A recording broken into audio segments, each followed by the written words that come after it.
हरे कृष्णा। जय मां काली, जय काल भैरव, जय कुल देवी। आज का हमारा टॉपिक है आज रात की उनकी दिल की बातें।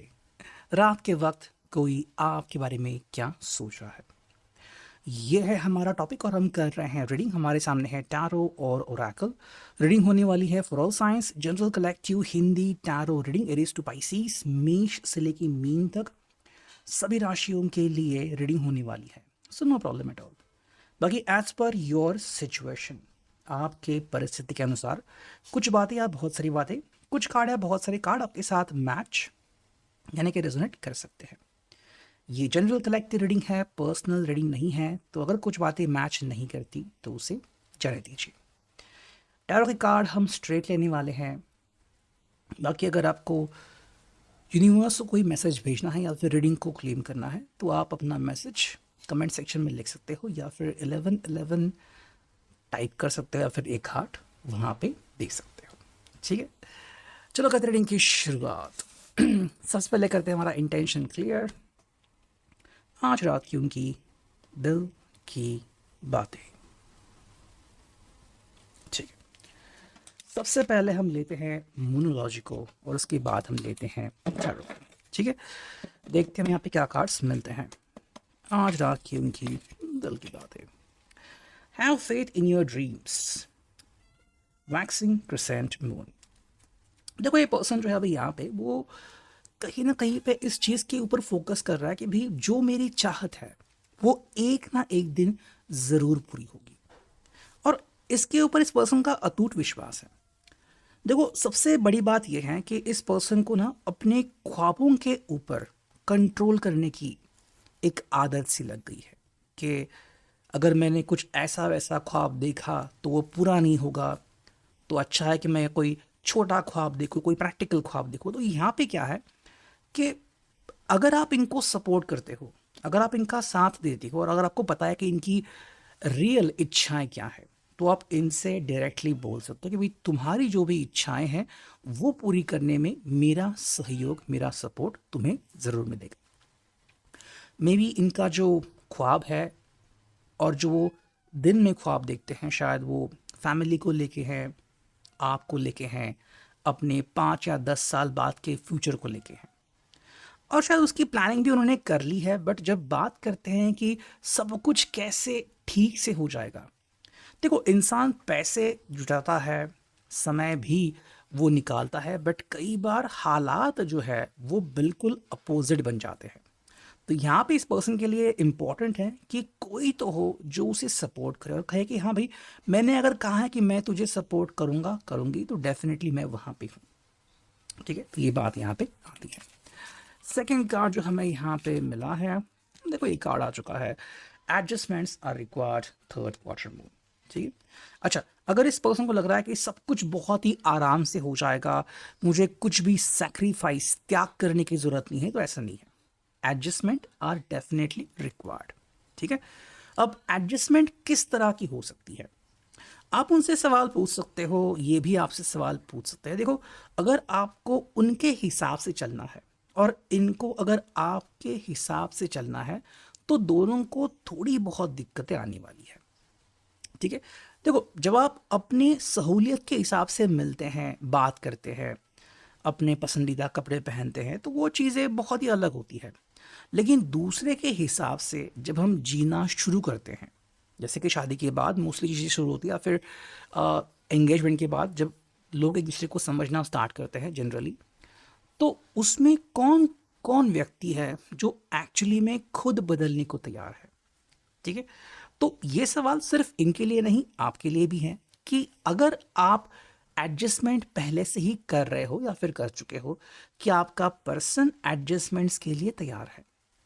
अगर वो तैयार है तो बहुत अच्छी बात है, अगर वो एडजस्टमेंट के लिए तैयार नहीं है तो आपके सामने आपका जवाब बिल्कुल सही तरीके से हासिल है। अब हम लेते हैं चलो को, देखते हैं हमें यहाँ पे क्या कार्ड्स मिलते हैं। पहला कार्ड जो मिला है वो है 6 ऑफ वॉन्ड्स, एरीज लियो साच मेष सिंह धनु राशि। हम स्ट्रेट कार्ड लेने वाले हैं। देखो इस पर्सन के लिए ना अभी जो अंडरस्टैंडिंग है वो ये है कि भाई मुझे सब कुछ मिलेगा और मिलना चाहिए क्योंकि मैं बहुत एफर्ट्स कर रहा हूँ। ये पर्सन अपने ऊपर पूरा विश्वास कर रहा है, बट एक चीज़ जहाँ पे थोड़ी गलती हो रही है कि वो आपको थोड़ा नज़रअंदाज कर रहे हैं, या फिर आपको जितना क्रेडिट देना चाहिए वो नहीं दे रहे। मैंने इस कार्ड के अंडरस्टैंडिंग में बिल्कुल पहले ही क्लियर किया कि अगर आप इनको सपोर्ट कर रहे हो, अगर आपने कहा है कि हाँ मैं तुम्हें सपोर्ट करने को रेडी हूँ, तो इनके सपने आसमान छू सकते हैं। वरना ये पर्सन सिर्फ छोटे मोटे ख्वाब ही देख रहा है, जैसे कि मैं भी दिन अच्छा जा रहा है, कोई इनसे बहुत अच्छे से बात कर रहा है, ट्रैफिक नहीं मिला, या फिर चलो भाई उन्होंने किसी दोस्त के शादी में चला गया, तो मतलब ऐसे कुछ ख्वाब जो कि रियल लाइफ में होते हैं। बट ऐसे ख्वाब देखना कि सब कुछ सेटल है, सब कुछ बढ़िया है, जो उन्होंने चाहा वो सब मिल गया है, ये बहुत बड़ी बात होती है। और जब किसी के जीवन में ये एहसास नहीं आता तो उसे बहुत नाराज़गी की फीलिंग आ जाती है। देखो सेकंड जो कार्ड हमें यहाँ पे मिला है वो है four of swords, Gemini, Libra, Aquarius, Mithun, Tula, Kumbh राशि। ठीक है, इस पर्सन के लिए जो अभी इंपॉर्टेंट बातें हैं वो ये हैं कि एक दूसरे के ऊपर भरोसा करना। ठीक है, मान लो ये पर्सन अगर अपनी तरफ से कुछ चेंजेस नहीं कर सकता तो ये समय आपके लिए है। फिर जब आपके लिए ये कार्ड आएगा, आपके ज़िंदगी में ये समय आएगा कि अब आप और ज़्यादा कुछ नहीं कर सकते, तो इनकी बारी होगी। तो बारी बारी से आपको अपना टर्न लेना होगा। ठीक है, आप इनसे क्लियरली बोल सकते हो कि भाई अगर तुम्हें फ़िलहाल अपने लिए समय निकालना है तो तुम निकाल सकते हो, मैं थोड़ा चेंजेस करने के लिए रेडी हूँ। ठीक है, फिर बाद में जब आपकी बारी आएगी तो ये पर्सन अपने आप चेंजेस करने को रेडी हो जाएंगे। और अगर आप दोनों ही इस बात को मानते हो कि टर्न बाय टर्न करना बहुत सही होगा, कि कुछ वक्त मैंने ऐसे काटा, कुछ वक्त आप ऐसा काटो, तो कहीं ना कहीं ये मैसेज आता है कि हम दोनों बने हैं एक दूसरे के लिए। लेकिन सिर्फ ये कहना कि तुम मेरे लिए सब कुछ सैक्रिफाइस करो, ये नहीं जमेगा, irrespective of gender, irrespective of everything.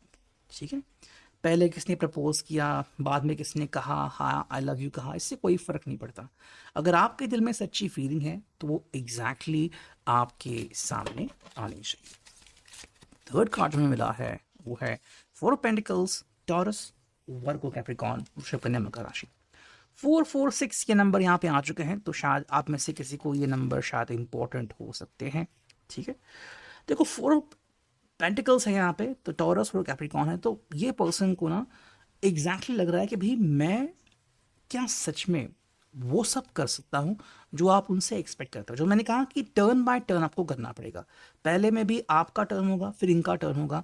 ये पर्सन इसके ही बारे में थोड़ा सा सोच रहा है। अगर आप सच में अपने ऊपर रिस्पॉन्सिबिलिटी ले रहे हो और इनको ये फीलिंग दे रहे हो कि भाई अगर हम दोनों एक दूसरे को सपोर्ट करें तो हमें सब कुछ मिल जाएगा, या फिर एक तरह से इनकी जीत हो जाएगी, तो उस जीत के नशे में चूर ये पर्सन जो है वो अपने लिहाज पे थोड़े से बदलाव करने से चिंतित हो सकता है, या फिर समय लगा सकता है। ठीक है, ऐसे में आपको उनको क्लैरिफाई करना है कि भाई हम दोनों साथ में हैं, तो इस बात के बहुत मायने होते हैं कि हम दोनों के ऊपर जिम्मेदारी आती है। ठीक है, और आपको ये चीज़ बहुत ही क्लियर करनी होगी कि भाई मैं तुम्हें सपोर्ट करने के लिए रेडी हूँ, तो कुछ बदलाव मेरे ज़िंदगी में होंगे। शायद फैमिली से मेरी कुछ ऐसी बातें हो सकती है, मैं अपने जॉब में चेंजेस कर सकता हूँ, तो तुम्हें भी कुछ बदलाव करने होंगे। शायद आप बिजनेस में बदलाव करें, ये फैमिली मैटर में बदलाव करें, बाद में शायद आप फैमिली मैटर में बदलाव करें, बिजनेस में बदलाव करें, तो आप दोनों की जो टर्न्स है वो बदलते रहेंगे। बट एक बार आपने डिसाइड कर लिया कि हाँ पहले टर्न मेरा होगा, उसके बाद तुम्हारा होगा, तो इस पैटर्न को फॉलो करना काफ़ी इंपॉर्टेंट है। और यूनिवर्स का आई थिंक मैसेज आज के लिए ये है कि एक बार आपने पैटर्न सिलेक्ट किया तो वो मत तोड़ना। हाँ, अगर ये पर्सन देरी करता है या पैटर्न फॉलो करने से मना करता है तो ये पैटर्न फॉलो नहीं होगा और दोबारा से आपकी ज़िंदगी में शिकायतें वापस आ सकती हैं। तो ये है अभी की reading. I hope it will resonate. Thank you.